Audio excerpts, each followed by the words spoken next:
in 2011.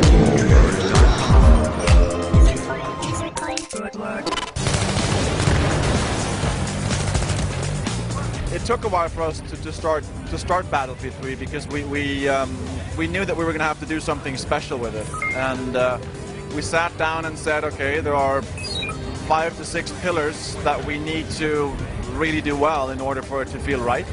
So we looked at rendering technologies, we looked at audio, we looked at destruction, we looked at animation, and we just said, okay, in order for us to achieve what we want to achieve, I think that we probably need a new engine. So it started with the new technology based on what our needs were, and then the fifth element that we were looking at was how can we get better production pipelines and tools so that people can have faster iteration times and do more work so that we get more efficient and get better software. I need you to find our Marines and bring them back safe ASAP before the PLR find them. We haven't unveiled the single-player story yet, and I'm gonna keep that to myself. But if you look at the multiplayer that we're showing here on the show floor, that's obviously to some aspects very similar to what Battlefield has been in the past, but on many aspects new and different. So what's new about it is obviously things that we can do with the new tech. So like all many of the levels are quite large, but they're staggered. Like this particular one that we're showing here starts out in a park,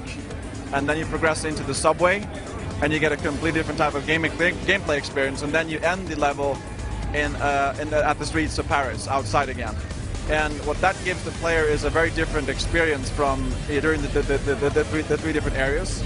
A good example is when you get into the subway, there's a pretty deep element of gameplay as it relates to light and how we play with light. So all the lights is dynamic, so you can shoot them out.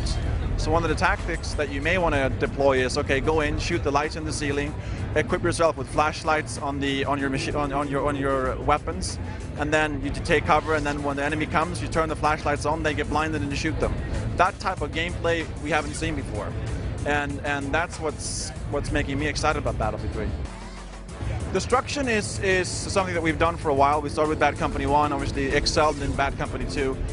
Here I think we're doing both more on the bigger type destruction. So you in the last area here in Paris, you can actually take down the whole facades of buildings, which is kind of cool. You can still blow holes in walls and stuff. But I think that what really makes the biggest difference is the level of micro-destruction, as we call it. So in the subway, as an example, you can shoot at the walls and you'll see, things falling down. You can shoot down signs, you can blow up windows, you can basically destroy everything that's in your way. So it feels very real, and it just feels right when you're shooting in that environment. And it calls for very cool gunfights too.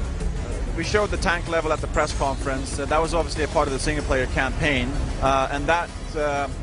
A lot of the things that you saw in there will translate to multiplayer, but some won't. So like the artillery piece, there will be artillery vehicles in multiplayer for sure, but you may not have the time to do exactly what we did in the single-player campaign, because then someone may blow up your tank.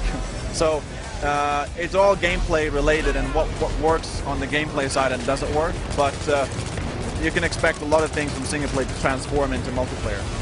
I think accessibility is a big part of what we're trying to do. Everything from the menus to how you spawn to how easy it is for you to be revived. So like an accessibility thing is, the revival thing was great in Bad Company 2, but I don't know if you got that, but I often got the feeling of I didn't want to get revived at that point because someone just killed me again. So now we put in things like you decide whether you want to be revived or not. So we try to make the game a lot more accessible and available to a larger audience than we have maybe, and we're trying to maybe not go as nerdy in some things in order for it to be a little bit more accessible. But it's hard. It's hard because we still want to stay true to the Battlefield formula, what's made it successful, right? And we don't want to disappoint the fans we have. That rocket battery is your primary target. Cash is on station.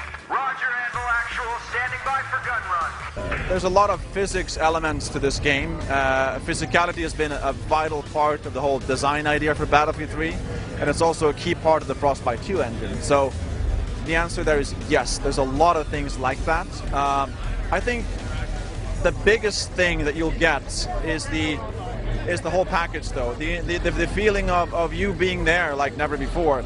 I mean, if you play Bad Company, if you play any of our competitors' products that are out in the market right now, they look real to some point, but then the illusion gets broken. When you see there's an animation that twitches, or they turn and they look stupid, or when they die they look weird. We've tried to remove that completely and blur the boundaries of what's real and what's a computer game, and that's been the whole intent of this. And that's what, to me, the coolest thing about Battle 3 is that it almost feels real. I hope you are impressed with the game, and it ships October 25th on PC, 360 and PS3. I hope you'll buy it.